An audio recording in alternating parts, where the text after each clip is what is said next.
నేను మొన్నే చెప్పా, వాలంటీర్ల అవసరం చాలా ఉంది. అసలు ఈ వరదలు కనుక వాలంటీర్లు ఉంటే ఈ గొడవ ఉండేదిగా, చిట్ట చివరి దాకా ఎట్లా వెళ్ళాలో వాళ్లే తగిన ఏర్పాటు చేసేవాళ్ళు. వాళ్ళకుండే ఆ ప్రాంతాల మీద పట్టు అవగాహన కారణంగా వాళ్ళని పక్కన పెట్టడంతో ఎదురైంది. వాళ్ళు ఉట్టి కేవలం నెల నెల పెన్షన్ ఇచ్చే మనుషులుగానే మనం చూపించాం, కానీ అన్ని రకాల పనులు వాళ్ళు చేస్తారు, వాళ్ళకి అవగాహన ఉందని.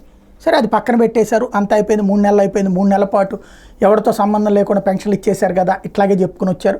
ఫైనల్గా ఇప్పుడు వరదల సందర్భంలో సాక్షి రాసింది నిజమో కాదో తెలియదు, ప్రభుత్వం సమాధానం చెప్పాల్సింది. సచివాలయ వాలంటీర్ల సేవలు అవసరం వస్తే కానీ సీఎం చంద్రబాబు కాళ్ళు గుర్తుకు రాలేదు. గత ప్రభుత్వంలో వరదల వంటి విపత్తు సమయాల్లో వాలంటీర్లు విశేష సేవలు అందించి ప్రభుత్వం అందించిన సాయాలను బాధితుల చెంతకు సత్వరమే చేర్చారు.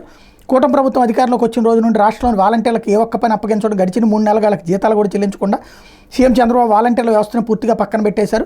విజయవాడ సింగనగర్ సమీప ప్రాంతాల వరద విలయతాండవం చేయడంతో సోమవారం రాత్రి హడావిడిగా వరద సహాయక చర్యలో తక్షణం పాల్గొనాలంటూ అధికారుల ద్వారా ఆదేశాలు ఇప్పించారు. అది కూడా కేవలం విజయవాడ ప్రాంత వాలంటీర్లు మాత్రమే రావాలని కోరారు. కాగా ఇతర ప్రాంతాల వాలంటీర్లు విధులకు హాజరయ్యే అంశం మీద ప్రభుత్వం ఇంకా ఎట్లాంటి నిర్ణయం తీసుకోలేదని అధికారులు చెప్పారన్నారు. ఇది నిజమా కాదా అన్నటువంటి చెప్పాల్సి ఉంది.